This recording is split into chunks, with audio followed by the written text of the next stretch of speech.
어떤 사람이 자기 포도원에 무화과 나무를 심고 그리고 그 열매를 바라면서 과원지기에게 그 포도원을 맡깁니다. 그리고 해마다 와서 열매를 찾는 일이 반복되고 있습니다. 포도원인데 포도원에 무화과 나무를 심는 일은 그때 당시에 흔히 있었던 일입니다. 그들은 포도원에도 많은 종류의 여러 과실수들을 심곤 했었습니다. 3년 동안을 계속해서 무화과 나무의 열매를 찾았지만은 정말 한 번도 무화과가 열리지 않았다라고 하는 것이 오늘 말씀입니다. 주인은 과원지기에게 드디어 3년 동안 계속 열매를 맺지 못하니까 그렇게 말합니다. 영어 성경에 cut it down 하라고 하시는 겁니다.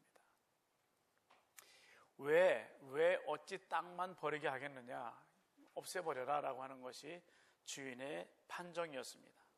오늘 말씀은 이 판정에 대해서 유예를 받은 무화과 나무에 대한 그 말씀입니다. 사회 형벌 중에 집행유예라는 것이 있습니다. 여러분 혹시 체험을 통해서 아시면 곤란하고요.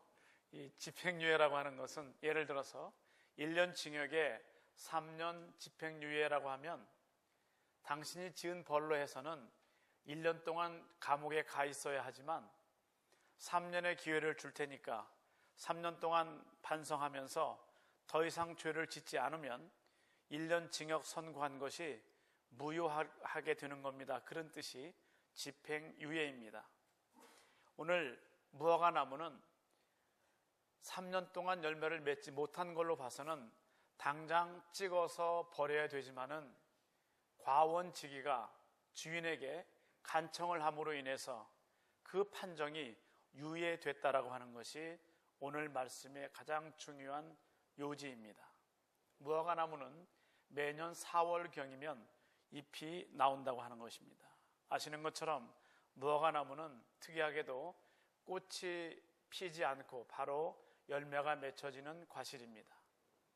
5월, 6월경에 첫 열매를 맺는데 그것은 그 전 해에 살짝 맺히기 시작한 열매가 겨우 내내 햇볕도 잘 보지 못했지만은 그러나 그저 그렇게 열매가 맺혀지다가 그것이 5월, 6월쯤 되면 처음 무화과 열매가 맺혀져서 그것을 수확할 수 있고 그리고 그 해에 3월쯤 되게 되면 사실은 새로운 열매가 맺히는데 그 열매가 지나면서 여름을 지나면서 뜨거운 햇볕을 통해서 양분을 받아서 아주 달고 맛있는 새로운 무화과가 생기는데 그것을 가을 무화과라고 하는데 한 8, 9월쯤에 수확한다라고 하는 것입니다. 제가 지난 3월에 이스라엘에 갔을 때에 3월 말경에 벌써 이미 무화과의 열매가 맺히기 시작하는 것을 볼 수 있었습니다. 무화과 나무가 열매를 맺지 못하는 것이 본인의 책임은 아니지만은 과원지기는 주인에게 그렇게 말합니다. 오늘 8절입니다. 주인이여 금년에도 그대로 두소서 내가 두릅하고 거름을 줄이니 말씀하면서 만일 내년에도 열매를 맺지 않으면 그때는 주인의 뜻대로 하셔도 좋습니다마는 최소한 올해만큼은 좀 한 번 더 기회를 주십시오. 그런 겁니다. 그래서 무화과 나무는 결국 1년 다시 유예를 받습니다. 오늘 본문 말씀에서 주인은 하나님이시고 열매를 맺지 못한 무화과 나무를 대신 변명하는 과원지기는 예수 그리스도이시고 불행하게도 열매를 맺지 못한 무화과 나무는 오늘 우리를 가리키는 그런 말씀인 것입니다. 우리는 사실은 해마다 열매를 잘 맺지 못하고 있습니다. 주일 대표 기도를 할 때도 또 우리가 공중 기도를 할 때도 보면 우리의 기도는 감사, 회개, 간구 이런 순서로 이루어지는데 우리가 회개를 할 때는 늘 잘못 살았음에 대한 열매를 맺지 못했음에 대한 회개의 기도입니다.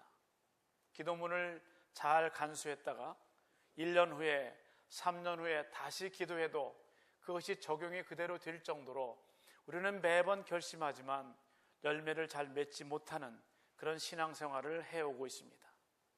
그런 우리에게 무엇 때문에 하나님은 다시 이런 기회를 주시는 것일까? 왜 우리는 이것을 감사하며 사는 것인가에 대한 그런 말씀을 오늘 본문을 통해서 나누려고 하는 것입니다. 우리 인간은 무한한 가능성이 우리에게 있습니다. 하나님께서 천지 만물을 창조하실 때에 첫째 날부터 다섯째 날까지 이러저러한 식물과 동물을, 짐승들을 만드셨습니다. 마지막 날 우리 인간을 만들 때만 하나님께서는 딱 한 번 하나님의 형상을 따라서 우리를 지으셨습니다. Image of God, 이마고 데이라고 하는 하나님의 형상이라고 하는 것은 하나님의 형상대로 지음을 받은 오늘 우리에게, 앉아 계신 여러분에게, 저에게 들어가 있는 모습이 하나님의 형상이라고 하는 것입니다. 우리 하나님의 형상은 하나님께서는 우리 속에 있는 무한한 가능성을 보시고 우리를 그렇게 지으셨습니다. 우리가 나이가 인간들이 어릴 때는 좀 더 순수하고 가능성이 많습니다마는 점점 나이가 들어가면서 사람 속에 있었던 그 순수성은 점점 희박해집니다. 제가 신학생 시절에 중고등부를 맡아서 지도하면서 중고등부 학생들에게 연극을 지도해야 될 그런 때가 있었습니다. 요한복음 2장에 있는 가나의 혼인잔치에서 예수께서 물로 포도주로 만드신 기적을 가지고 중고등부 학생들이 연극을 하게 되었었습니다. 선생님들과 함께 그들을 지도하면서 정확한 지문은 무엇인가 하면 그 아이들이 각자 맡은 역할을 따라서 그들이 포도주가 다 떨어졌기 때문에 물동이에서 물을 퍼서 주는 그 물을 가지고 그냥 그대로 연회장에게 가져다 주면은 연회장은 그걸 보면서 포도주로 변하게 하신 예수님에 대한 그 말씀을 연극으로 하는 것이었습니다. 중고등부를 가르칠 때 전혀 문제가 없었습니다. 제가 후에 전도사가 되어서 성인들과 함께 또 다시 연극을 한번 하게 됐는데 이 대목이었습니다. 같은 요한복음 2장이었습니다. 그래서 그들에게도 마찬가지로 당신들은 여기에서 떠주는 물을 가지고 연회장에게 그대로 가면 됩니다라고 가르쳤는데 그 중에 어떤 분이 이런 질문을 하셨습니다. 전사님, 떠주는 물을 제가 가지고 가겠는데 그러면 가는 중에 어디에서 이것을 포도주로 우리가 바꿔야 됩니까? 라고 묻는 것이었습니다. 그것은 중고등부 학생들과는 그만큼 이미 좋게 표현하면 합리적일 수 있겠지만 순수성의 면에서는 우리는 자꾸 나이가 들어갈수록 희박해지는 것입니다. 예수께서 첫 번째 기적으로 행하신 가나의 혼인잔치에서 물로 포도주를 만드신 사건은 맹물같이 무가치한 우리 인간이 가치 있는 포도주로 변하는 사건에 대한 놀라운 이적의 사건이었습니다.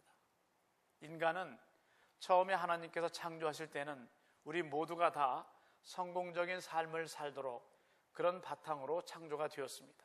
이것은 우리에게 주신 무한한 가능성을 뜻합니다. 그러나 우리의 잘못으로 인해서 순수성도 잃어가고 가능성도 점차 빼앗기고 있는 현실입니다. 순수성을 잃은 우리 인간은 행복이 어디 있고 성공이 무엇인가를 그냥 찾아서 그것만을 헤매고 찾으려고 노력합니다.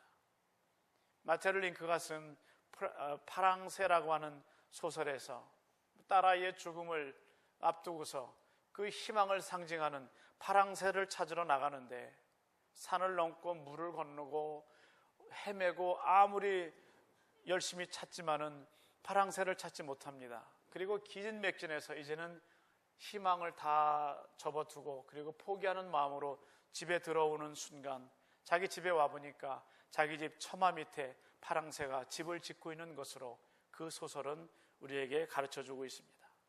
과연 우리가 찾는 행복과 성공이 어디 있는가라고 하는 것입니다.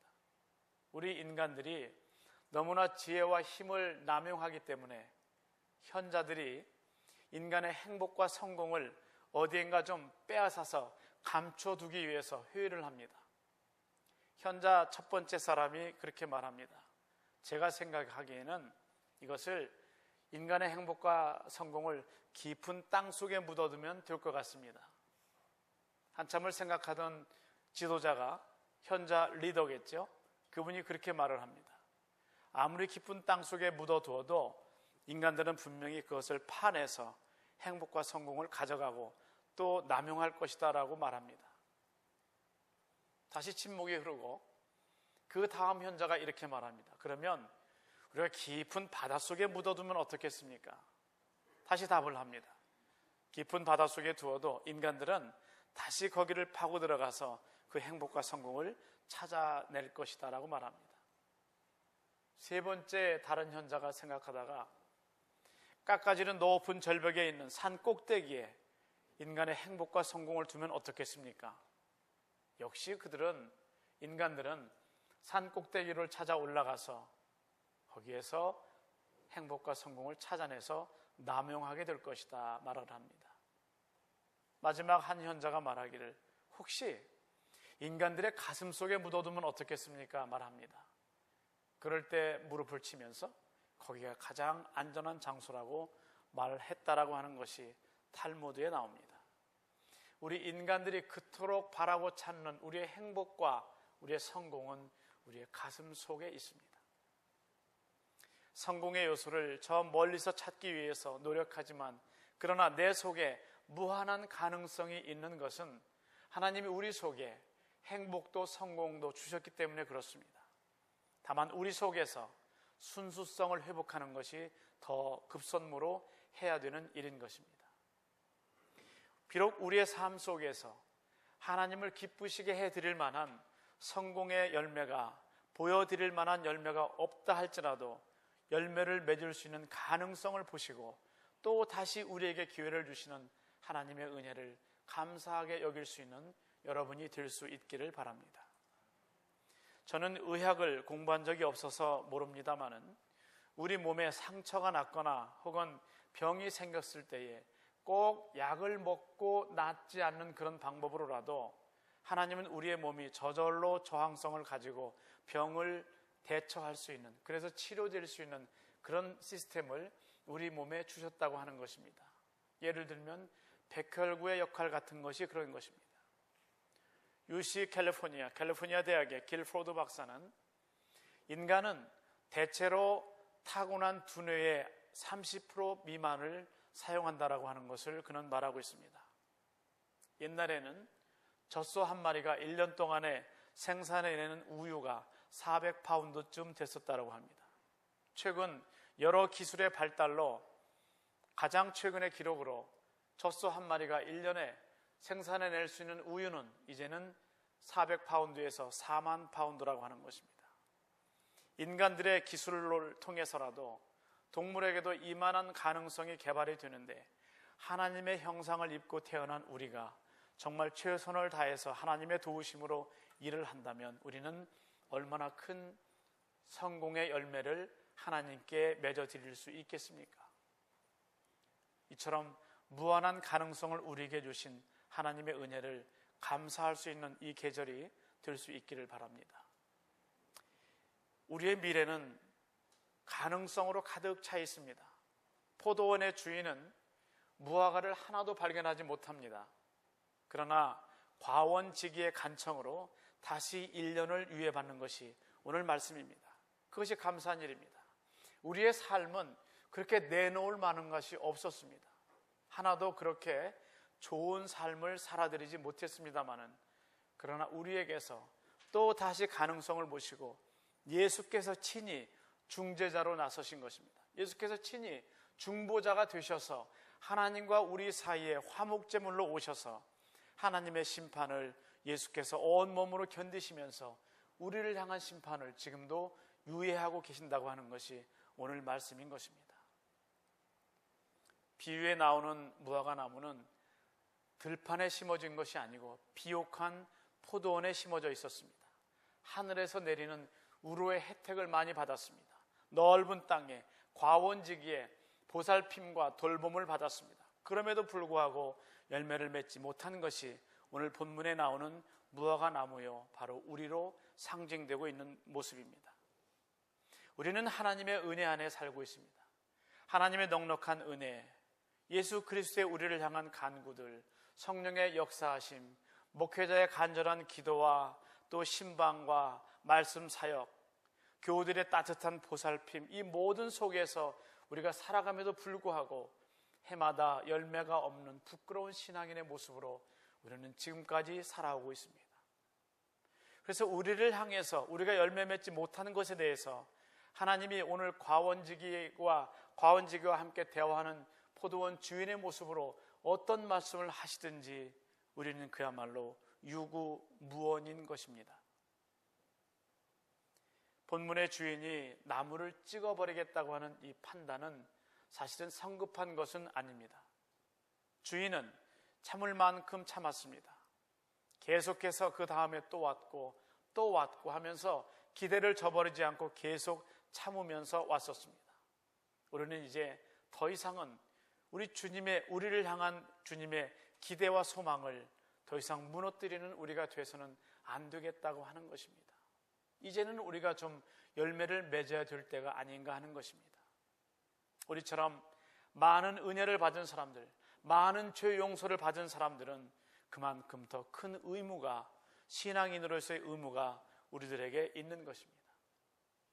오늘 포도원에 심겨진 무화과 나무는 가로수가 아닙니다.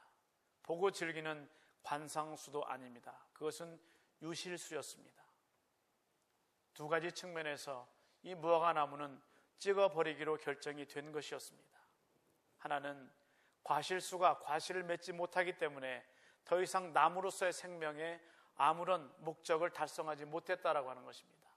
그리고 또 하나는 거기에 심겨져 있으므로 땅만 버리고 땅만 차지하고 있을 뿐이라고 하는 판단이었습니다. 하나님께서는 만일 우리 속에서 내일은 좀 더 나아질 거라고 하는 기대와 소망을 갖지 않으신다면 사실 오늘 우리는 이 자리에서 버림을 받아도 마땅할 수밖에 없는 것입니다.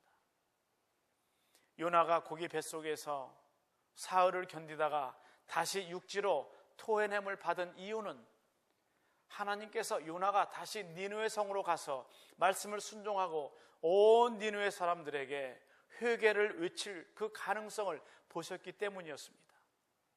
다윗이 비록 중대한 범죄를 한번 지음으로 인해서 그 죄책감을 부여잡고 침상이 뜨도록 눈물을 흘리며 정말 통곡하며 기도할 때에 하나님이 용서해 주신 이유는 그가 이번 회개를 한 이후에는 다시는 그런 죄를 짓지 않을 그 가능성을 하나님이 보셨기 때문이었습니다.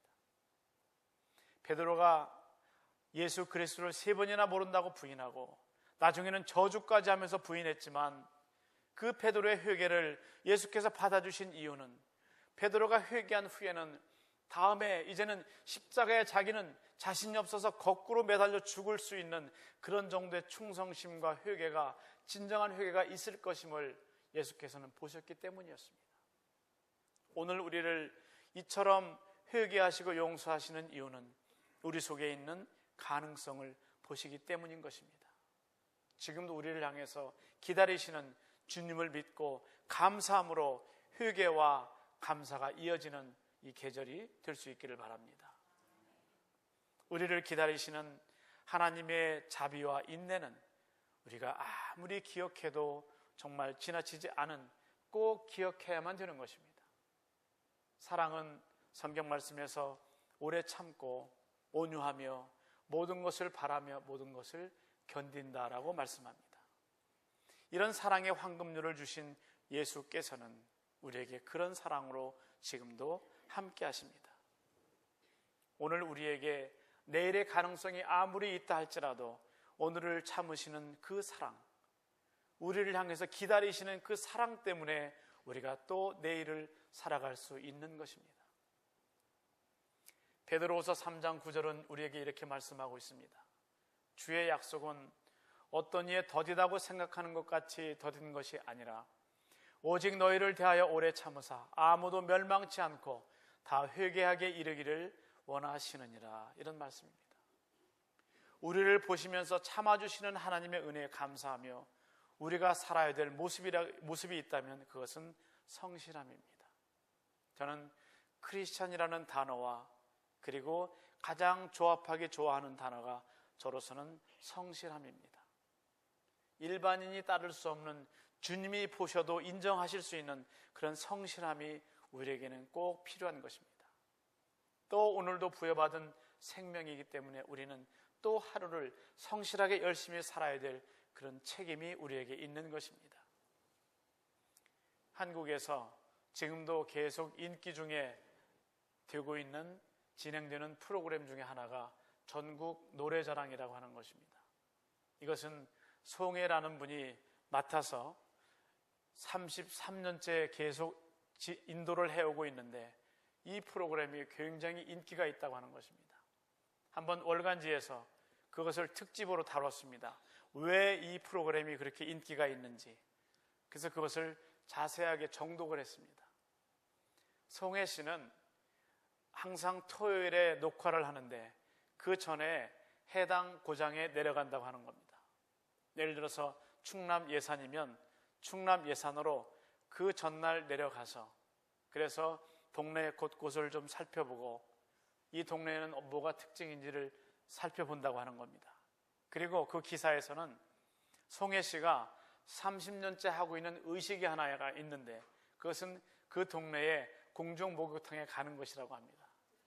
그래서 그분은 공중목욕탕에 가서 거기서 그냥 이런저런 이야기를 나누면서 주고받는 농담 속에서 그 동네에 대한 확실한 정보를 가지고 마치 그 동네에 오래 살았던 것처럼 진행을 할 수 있다라고 하는 것입니다. 그리고는 해장국을 먹으면서 저녁 식사를 하면서 사람들과 어울리면서 갖는 그 모든 한 가지 농담과 이야기 소재들이 진행을 해 나가는 데 있어서 매우 중요한 멘트의 소재들이 된다고 하는 것이었습니다. 그리고 PD가 빽빽하게 수기로 적어준 30페이지나 되는 거의 늘 30페이지나 되는 MC 원고를 모두 다 외운다고 하는 것입니다. 저는 그 기사를 읽으면서 모든 것의 성공은 거저되는 것은 없구나라고 하는 것을 볼 수 있었습니다. 여러분, 하나님께서 여러분에게 주신 무한한 가능성이 있는데 우리가 성실하게 살아간다면 하나님이 원하시는 그 열매를 우리는 맺을 수 있지 않겠습니까? 우리가 이제는 40년 된 교회 역사를 자랑할 것이 아니라 이 교회 교인인 것만 자랑할 것이 아니라 여러분의 개인적인 삶 속에서 하나님께 드릴 수 있는 열매를 맺어 드리는 그런 신앙인이 될 수 있기를 간절히 바랍니다. 이제 우리는 주님 앞에 열매를 맺어 드려야 될 우리의 차례인 것입니다. 다시 하나님으로부터 기회를 부여받은 감사함으로 우리는 하루하루를 성실하게 살아간다면 우리가 바라는 그 열매들이 맺혀질 것을 분명히 믿습니다. 감사라고 하는 시를 읽어드리면서 오늘 말씀을 마치겠습니다. 주님, 나는 당신에게 출세의 길을 위해 힘을 원했으나 당신은 제게 순종을 배우라고 나약함을 주셨습니다. 주님, 나는 위대한 일을 하고 싶어 건강을 청했으나 당신은 보다 큰 선을 행하게 하시려고 병고를 주셨습니다. 주님, 나는 행복하게 살고 싶어 부귀를 원했으나 당신은 내가 지혜로운 자가 되도록 가난을 주셨습니다. 주님, 나는 만인이 우러러 존경하는 자가 되고 싶어 명예를 청했으나 당신은 나를 비참하게 만드시어 당신만을 필요로 하게 해주셨습니다. 주님, 나는 홀로 있기가 외로워 우정을 청했으나 당신은 세계 형제들을 사랑하라는 넓은 마음을 주셨습니다. 주님, 나는 당신에게 내 삶을 즐겁게 해줄 수 있는 모든 것을 청했으나 당신은 다른 사람들을 즐겁게 해주는 삶의 길을 주셨습니다. 비록 내가 당신께 청한 것은 하나도 받지 못했으나 당신이 나에게 바라시던 그 모든 것을 주셨사오니 주님 참으로 감사합니다. 감사가 넘치는 풍성한 계절이 되시기를 우리 주님의 이름으로 축원합니다. 기도하겠습니다. 하나님의 은혜가 아니었으면 저희들은 오늘 이 모습으로 하나님께 나올 수 없었을 것 같습니다. 우리가 스스로 자행자제하면서 결단하고 살아왔다면 오늘 우리의 가정이, 오늘 나의 신앙이, 오늘 우리의 교회가 지금의 모습보다 더 잘못되었을 것을 분명히 고백할 수밖에 없습니다. 열심히 살지 못한, 크리스찬으로서 성실하게 살지 못한 저희들을 하나님 용서해 주옵시고, 이후로는 주님 주시는 무한한 가능성을 가지고 성실하게 살아감으로 내년 이때쯤에는 그래도 하나님께 드릴 수 있는 열매를 맺어가는 저희들 될 수 있도록 은혜 위에 은혜를 덧입혀 주시옵소서. 예수님의 이름으로 기도드리옵나이다. 아멘.